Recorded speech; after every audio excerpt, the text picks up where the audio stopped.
For today's short meditation, I would like to draw your attention to one of the most prominent Bible character. இந்த மாலை நேர தியானத்திற்கென்று உங்களுடைய கவனத்தை வேதத்தில் உள்ளதான ஒரு முக்கியமான நபர் பக்கமாய் நான் திருப்ப விரும்புகிறேன். Who prayed earnestly that it would not rain. மழை பெய்யக்கூடாது என்பதற்காக அவர் ஊக்கமாய் ஜெபித்தார். And it not rain on the land for 3.5 years. அவருடைய ஜெபத்தின்படியே 3.5 வருடம் அந்த தேசத்திலே மழை இல்லாமல் இருந்தது. And again he prayed and heaven gave rain. மறுபடியும் அவர் ஜெபித்தார், வானம் மழையை தந்தது. And the earth produced its crop. பூமி அதன் விளைச்சலை கொடுத்தது. And most of you know he is none other than Elijah. எல்லாருக்கும் தெரியும் அவர் யார் என்பது. அவர் யாரும் இல்லை, தீர்க்கதரிசியாகிய எலியாதான். And it's also spelled as Elias. Elias என்றும் அவருடைய பெயர் உச்சரிக்கப்படுகிறது. In Hebrew it is known as Eliyahu. எபிரேய பாஷையிலே எலியா என்பதற்கு எலியாஹு என்று சொல்லுகிறார்கள். Elijah was the greatest and powerful anointed prophet. எலியா ஒரு அபிஷேகம் நிறைந்த வல்லமையான ஒரு தீர்க்கதரிசி. And he lived during the reign of the king Ahab and Ahaziah.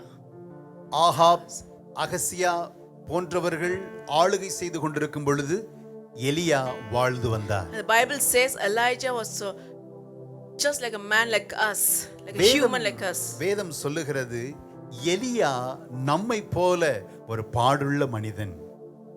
He lived an amazing life. மிகவும் அற்புதமான ஒரு வாழ்க்கையை அவர் வாழ்ந்திருக்கிறார். He was fed by ravens. காகங்களை கொண்டு அவர் போஷிக்கப்பட்டிருக்கிறார். He saw the widow's supply of oil and flour miraculously never ran out. விதவையின் வீட்டிலே எண்ணெயும் மாவும் குறைந்து போகாமல் இருந்தது. அதற்கு சாட்சியானவர் அவர். And so he raised her son back to life. இந்த அற்புதத்தின் விளைவாக அந்த விதவை தன்னுடைய மகனை வளர்க்க முடிந்தது. And he put on the prophets of Baal at Mount Carmel. பாகால் தீர்க்கதரிசிகள் மத்தியிலே ஒரு பெரிய சவாலை ஏற்படுத்தினதான ஒரு தீர்க்கதரிசி. What was it about Elijah that made his prayer, his life so powerful and effective? எலியாவின் ஜெபம், அவருடைய வாழ்வு மிகவும் வல்லமை நிறைந்ததாக பயனுள்ளதாக இருந்ததற்கு காரணம் என்னவாயிருக்கும்? What can we learn from the life of Elijah to help our own prayer lives? எலியாவின் ஜெப வாழ்க்கையிலிருந்து நாம் கற்றுக்கொள்ளக்கூடிய காரியம்தான் என்ன? What we can learn from his life? அவருடைய வாழ்விலிருந்து நாம் என்ன கற்றுக்கொள்ள முடியும்? May God help us. இந்த மாலை நேரத்திலே அதை கற்றுக்கொள்ள கர்த்தர் நமக்கு உதவி செய்வாராக. Elijah learned to be completely dependent on God. எலியா முழுமையுமாக ஆண்டவரையே நம்பி வாழுகிறதான ஒரு மனிதனாய் இருந்தார். He was fully dependent on God. முழுக்க ஆண்டவரையே சார்ந்து வாழ்ந்த மனிதன். After Elijah's first confrontation with King Ahab, எலியா ஆகாபினிடத்திலே முதல் முறையாக சந்தித்த பிற்பாடு God sent him to the Kerith brook. Kerith ஆற்றண்டைக்கு எலியாவை ஆண்டவர் அனுப்புகிறார். There Elijah sat. எலியா அங்கே உட்கார்ந்திருக்கிறார். No food, no provision. அங்கே போஜனம் இல்லை, ஒன்றும் இல்லை அவருக்கு. But God saw his needs. ஆனால் ஆண்டவர் அவருடைய தேவையை பார்த்தார். It was there with everything stripped away that God sent ravens to bring food. ஒன்றுமில்லாத அந்த இடத்திலே ஆண்டவர் காகங்களை கொண்டு அவரை போஷித்தார். This we read it in 1 Kings chapter 17 verse 5 and 6. இந்த சம்பவத்தை நாம் முதல் ராஜாக்கள் 17ஆம் அதிகாரம் 5-6 வசனங்களிலே நாம் வாசிக்கிறோம். So Elijah did as the Lord told him and camped beside Kerith brook east of the Jordan. The ravens brought him bread and meat each morning and evening, and he drank from the brook. அவன் போய் கர்த்தருடைய வார்த்தையின்படியே யோர்தானுக்கு நேராயிருக்கிற Cherith ஆற்றண்டையிலே தங்கியிருந்தான். காகங்கள் அவனுக்கு விடியற் காலத்தில் அப்பமும் இறைச்சியும் சாயங்காலத்தில் அப்பமும் இறைச்சியும் கொண்டு வந்தது. தாகத்திற்கு அந்த ஆற்றின் தண்ணீரை குடித்தான். Elijah was hiding from the evil king Ahab. ஒரு பொல்லாத அரசனான ஆகாசிடமிருந்து கேரித் ஆற்றண்டையிலே எலியா ஒளித்துக் கொண்டிருக்கிறார். He had no way to meet his own needs. தன்னுடைய சொந்த தேவைகளை சந்திக்கும்படியான திராணி இல்லாதவராக He காணப்படுகிறார். was completely at the mercy of God himself. முழுக்க ஆண்டுடைய கிருபையையும் இரக்கத்தையும் சார்ந்தவராக அந்த ஆற்றண்டையிலே இருக்கிறார். Doing his best to walk in obedience to God. கீழ்ப்படிதலோடு கூட ஆண்டவரோடு நடக்க விரும்பினதான ஒரு மனிதன். And God, who is a Jehovah Jireh, provided his need. Jehovah ஈரேவாம் தேவன் அவருடைய தேவையை சந்தித்தார். Even when the brook dried up, Elijah had no need to fear. அந்த ஆற்று நீர் வற்றி போனது. ஆனாலும் எலியா பயப்பட வேண்டிய அவசியம் இல்லாமல் இருந்தது. His source of provision dried up. அவருக்கு கிடைக்க வேண்டியதான உதவிகள் இல்லாமல் போனது, வறண்டு போனது. But his God's faithfulness did not stop. ஆனால் அவர் சேவித்து வந்த ஆண்டவருடைய உண்மைத்துவம் வறண்டு போகவில்லை, மாறி போகவில்லை. He went to the widow of Zarephath. அதன் பிறகு சாரிபாத் விதவை வீட்டிற்கு அவர் போகிறார். Completely convinced of God's faithfulness to provide for his needs. ஆண்டவருடைய உண்மைத்துவத்தை முழுக்க நம்பி அந்த இடத்திலே போகிறார். And God did meet his needs there. அந்த இடத்திலேயும் ஆண்டவர் தனக்குரிய தேவையை சந்தித்தார். We need to learn to depend on God for every sin, every situation. எல்லா சூழ்நிலைகளிலேயும் நாம் ஆண்டவரை சார்ந்திருக்க கற்றுக்கொள்ள வேண்டும். Instead of running here and there, let's seek his face. அங்கும் இங்கும் ஓடுவதை விட அவருடைய முகத்தை தரிசிக்க காத்திருக்க நாம் கற்றுக்கொள்ள Let's வேண்டும். learn to go into his presence. அவருடைய பிரசன்னத்தில் போவதற்கு நாம் கற்றுக்கொள்ள வேண்டும். He's the same God was the God of Elijah. எலியாவின் தேவன் அவர் இன்றைக்கும் தேவனாக இருக்கிறார். He's the same God. அதே தேவனை தான் நாம் ஆராதிக்கிறோம். And let's learn to depend on him. ஆண்டவர் மேல் நாம் சார்ந்து கொள்ள பழகிக் கொள்வோம். Let's not run after people, whether it's a financial crisis you might be going through, whatever struggles you might be having. First, learn to run into the presence of the Lord. பொருளாதார நெருக்கடிகள் வரும்பொழுது, பிரச்சனைகள் வரும்பொழுது நாம் மனிதர்கள் பின்பாக போகாமல் ஆண்டவரை சார்ந்து அவருடைய பிரசன்னத்தில் காத்திருக்க And கற்றுக்கொள்வோம். God will guide you there. அங்கே ஆண்டவர் நம்மை வழிநடத்துவார். He will show you the way. He will make a way for you. ஆண்டவர் உங்களுக்கு வழியை காண்பிப்பார். ஒரு புதிய வழியை உங்களுக்காக அவர் உருவாக்குவார். That's what Elijah did. He knew who his God is. எலியாவுக்கு தெரிந்திருந்தது தான் ஆராதித்த தேவன் யார் என்பது.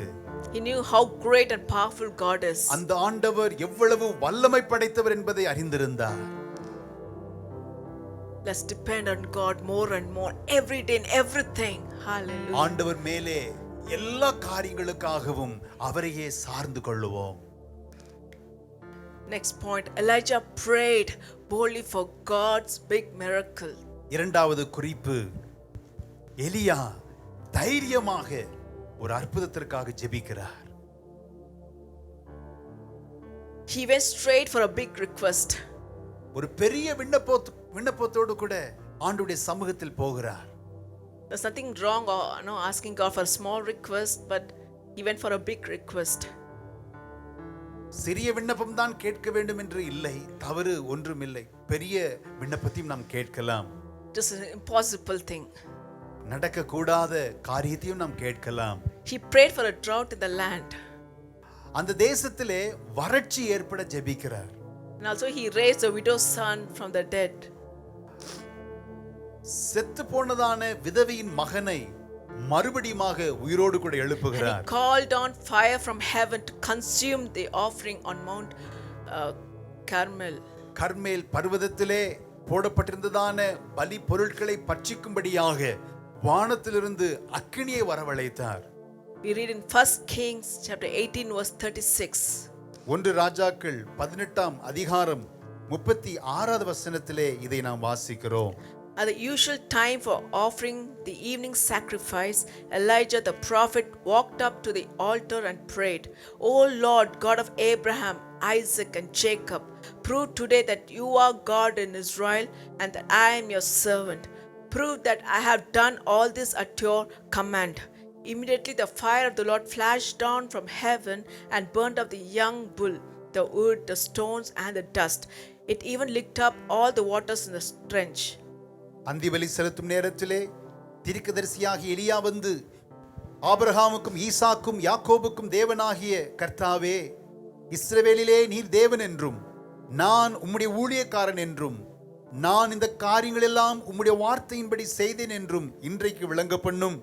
கர்த்தாவே, நீர் தேவனாகிய கர்த்தர் என்றும் தேவரீர் தங்கள் இருதயத்தை மறுபடியும் திருப்பினீர் என்றும் இந்த ஜனங்கள் அறியும்படிக்கு என்னை கேட்டருளும் என்றான். அப்பொழுது கர்த்தரிடத்திலிருந்து அக்கினி இறங்கி அந்த சர்வாங்க தகன பலியையும் விறகுகளையும் கற்களையும் மண்ணையும் பட்சித்து வாய்க்காலில் இருந்த தண்ணீரையும் நக்கி போட்டது. Elijah was very bold. எலியா மிகவும் தைரியமாயிருந்தான். He asked for incredible faith, believing that God was able to do. அவருக்குள்ளாக ஒரு அசைக்க முடியாத ஒரு ஆணித்தரமான விசுவாசம் இருந்தது. நான் கேட்கிற காரியம் கர்த்தரால் கொடுக்கப்படும் என்று. He had a great faith. ஒரு பெரிய விசுவாசம் அவனுக்குள் இருந்தது. He believed that God would do.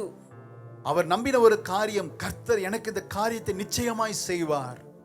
He called on God with enough faith to believe that God would answer him. போதுமான விசுவாசத்தோடு கூட ஆண்டவரை நோக்கி கூப்பிடுகிறார். கர்த்தர் எனக்கு ஜெபத்துக்கு பதில் கொடுப்பார். And indeed God did answer his prayer. அதே போல ஆண்டவரும் ஜெபத்திற்கு பதில் கொடுத்தார்.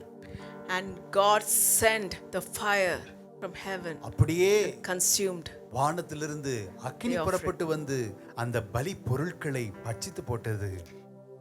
Church, when you come, believe, when you pray, believe that you have already received. That's what Bible say. சபையோரே, நீங்கள் ஜெபிக்க வரும்பொழுது உங்கள் விண்ணப்பங்களை ஆண்டவர் ஏற்கனவே கேட்டிருக்கிறார் என்று நீங்கள் நம்பி ஜெபியுங்கள். Jesus said, when you pray, believe that you have received and it will be yours. இயேசு சொன்னார், நீங்கள் கேட்பது எதுவோ அது உங்களுக்கு கிடைக்கும் என்று விசுவாசியுங்கள், நிச்சயம் அதை பெற்றுக்கொள்வீர்கள் என்று சொல்லுகிறார். I'm not talking about a wrong thing that when you ask with the wrong motive. தவறான காரியங்களை தவறான காரியத்திற்கு என்று நாம் கேட்க கூடாது. When you are aligned with God's word, ஆண்டவருடைய வார்த்தைக்கு இசைந்து நம்முடைய ஜெபம் இருக்கும் பொழுது, and when you have a need, நமக்கு உண்மையான தேவை இருக்கும் when பொழுது, you pray, நாம் ஜெபித்தால், believe விசுவாசத்தோடு you have ஜெபித்தால், received and it will be yours. That's what Bible said. நிச்சயம் அது எனக்குரியது என்று விசுவாசித்து ஜெபிக்கும் பொழுது அது May நமக்குரியதாய் our faith மாறுகிறது. increase in him. ஆண்டவர் மேலுள்ளதான விசுவாசம் அதிகரிப்பதாக. As Elijah was so bold, he knew that God will answer. எலியாவுக்கு தெரியும் ஆண்டவரின் ஜெபத்திற்கு நிச்சயம் பதில் கொடுப்பார் என்று. And the next point, Elijah prayed fervently until he saw the answer. மூன்றாவது குறிப்பு, ஜெபத்திற்கான பதில் கிடைக்கும் வரைக்கும் அவர் மிகவும் கருத்தோடு விடாமுயற்சியாய் ஜெபித்திருக்கிறார். He knew that sometimes the answer doesn't come immediately. அவருக்கு தெரியும் சில ஜெபங்களுக்கான பதில் உடனே கிடைக்காது என்று. But he knew he needs to pray till he see the breakthrough. ஆனால் அவர் அறிந்திருந்த காரியம் கிடைக்கும் வரைக்கும் ஜெபிக்க வேண்டும் என்பதே. We read in 1 Kings chapter 18 verses 42 to 45. ஒன்று ராஜாக்கள் 18ஆம் அதிகாரம் 42வது வசனத்திலிருந்து நாம் அதை பார்க்கிறோம். We don't have time to read. அதை நாம் வாசிக்க நேரமில்லை. When you are free out of the prayer, you can sit and meditate on those verses. Very powerful verses. ஜெபம் நேரம் முடிந்த பிறகு இந்த பகுதிகளை நேரமெடுத்து வாசித்து பாருங்கள், மிகவும் அருமையானவைகள். There was a drought in the land. அங்கே ஒரு வறட்சி தேசத்தில் இருக்கிறது. Okay, this passage speaks about Elijah praying for rain. இந்த சம்பவம் இந்த பகுதியிலே நாம் பார்க்கும் பொழுது எலியா மழைக்காக ஜெபிக்கிறார். For rain. So he made a petition to the God of the universe for rain. வானத்தையும் பூமியும் படைத்த ஆண்டவரிடத்திலே மழைக்காக ஒரு விண்ணப்பத்தை வைக்கிறார். Not a little rain, கொஞ்சம் மழை அல்ல, but enough rain to quench the thirst of the land. தேசத்தினுடைய வறட்சி மாறுவதற்கான ஒரு மழையை, போதுமான மழையை கேட்கிறார். Do you know how many times he prayed? எத்தனை முறை அவர் ஜெபித்தார் என்று தெரியுமா? He prayed once, முதல் முறை ஜெபித்தார், no response. பதில் கிடைக்கவில்லை. Second, no response. இரண்டாம் முறையும் ஜெபிக்கிறார், பதில் கிடைக்கவில்லை. Third, no response. மூன்றாவது முறையும் ஜெபிக்கிறார், பதில் But கிடைக்கவில்லை. that's when what happened? Our faith will be tested. இப்படிப்பட்ட சூழ்நிலை நமக்கு ஏற்படும் பொழுது நம்முடைய விசுவாசம் அங்கே பரீட்சிக்கப்படுகிறது. And people also may question us. ஜனங்கள் நம்மை கேள்வி கேட்க What ஆரம்பிப்பார்கள். happened? You've been praying 3-4 times, nothing happened. 3-4 முறை நீ ஜெபித்துக் கொண்டிருக்கிறாயே, ஒன்றும் நடைபெறவில்லையே என்று But கேட்கலாம். Elijah didn't give up. எலியா விடவில்லை, Kept praying. தொடர்ந்து ஜெபித்துக் கொண்டே இருந்தார். Finally, after 7 times, 7வது முறை அவர் ஜெபிக்கும் பொழுது அதன் பிறகு a small cloud began to form. கையளவு மேகம் வானத்திலே தோன்ற ஆரம்பித்தது. Small cloud. ஒரு சின்ன மேகம். He knew a small cloud indicated that God was moving in response to his prayer. அந்த சின்ன மேகம் ஆண்டவர் தன்னுடைய ஜெபத்திற்கான பதிலை கொடுக்க ஆரம்பித்திருக்கிறார் என்கிறதை எலியா அறிந்து And கொண்டார். God did exactly what he asked. எலியா என்ன கேட்டாரோ அதை அப்படியே ஆண்டவர் செய்தார். And God sent the rain in the land. தேசத்தின் மேல் ஆண்டவர் மழையை கட்டளையிட்டார். So Elijah prayed through until he received an answer. எலியா தன்னுடைய ஜெபத்திற்கான விடை கிடைக்கும் வரைக்கும் அவர் ஜெபித்தார். Let's not give up. நாமும் சோர்ந்து போக கூடாது, விடாமுயற்சியுடன் And we've been ஜெபிக்க meditating வேண்டும். on this, not to give, to pray continuously, not to give up. இந்த பகுதியை நாம் தியானிக்கிற வேளையிலே நாம் கற்றுக்கொள்ளக்கூடிய ஒரு காரியம், விடாமுயற்சியோடு சோர்ந்து போகாமல் நாம் ஜெபிக்க And வேண்டும். past 1 month, I think past few weeks, we've been meditating on perseverance in prayer. கடந்த சில வாரங்களாக விடாமுயற்சியோடு தொடர்ந்து ஜெபிக்க வேண்டும் என்று நாம் Yes, தியானித்துக் God is teaching கொண்டிருந்தோம். us to not give up. ஆம், கர்த்தர் நம்மோடு பேசிக் கொண்டிருக்கிறார், நமக்கு கற்பித்துக் கொண்டிருக்கிறார், நாம் விடக்கூடாது என்று. We must pray earnestly, கருத்தோடு நாம் ஜெபிக்க வேண்டும், fervently. விடாமுயற்சியோடு நாம் We ஜெபிக்க must not வேண்டும். give up. நாம் சோர்ந்து போகக்கூடாது. We must come continually before the Father, asking Him to hear our prayers. ஆண்டவர் நம்முடைய ஜெபத்திற்கான பதிலை கொடுக்கும் வரைக்கும் அவரிடத்தில் நாம் ஜெபித்துக் கொண்டே இருக்க We வேண்டும். must have an attitude of expectation, ஒரு எதிர்பார்ப்போடு, அப்படிப்பட்டதான ஒரு நோக்கத்தோடு நாம் ஜெபிக்க willing that வேண்டும். God is able ஆண்டவர் செய்ய வல்லவராய் and இருக்கிறார் willing to என்று. answer our prayers. என்னுடைய ஜெபத்திற்கு அவர் பதில் கொடுக்க வல்லவர் என்பதை அறிந்து நாம் ஜெபிக்க I'd like to வேண்டும். close with this verse, Ephesians chapter 3 verse 20. எபேசியர் 3ஆம் அதிகாரம் 20வது வசனத்தோடு நாம் இதை முடிக்க போகிறோம். Now to him who is able to do immeasurably more than all we ask or imagine, according to his power that is at work within us. நாம் வேண்டிக் கொள்ளுகிறதற்கும் நினைக்கிறதற்கும் மிகவும் அதிகமாய் நமக்குள்ளே கிரியை செய்கிற வல்லமையின்படியே நமக்கு செய்ய வல்லவராகிய அவருக்கு. Church, also remember he is able to do beyond our imagination or thoughts. சபையோரே, நாம் நினைப்பதற்கும் வேண்டிக் கொள்வதற்கும் அதிகமான காரியங்களை செய்கிறவர் And he நம்முடைய is able ஆண்டவர். to do. அவர் எதையும் செய்ய அவரால் முடியும். But let's pray தொடர்ந்து நாம் more ஜெபிப்போம், earnestly. உற்சாகமாய் ஊக்கத்தோடு ஜெபிப்போம். Even as we spend time in the presence of the Lord, now seeking the face of God, interceding, may the Spirit of God work in our lives. இப்போது நாம் தொடர்ந்து கர்த்தருடைய சமூகத்திலே பரிந்து பேசி ஜெபிக்கும் பொழுது ஆண்டவர் தாமே நம்முடைய May our வாழ்க்கையிலே faith கிரியை increase. செய்வாராக. நமக்குள் இருக்கிற விசுவாசம் அதிகரிக்கப்படுவதாக. Let's come to Him with confidence, believing that God will answer our prayers. அவருடைய சமூகத்திலே தைரியமாய் கடந்து வருவோம். கர்த்தர் என்னுடைய ஜெபத்திற்கு பதில் கொடுப்பார் என்று. Amen. ஆமென்.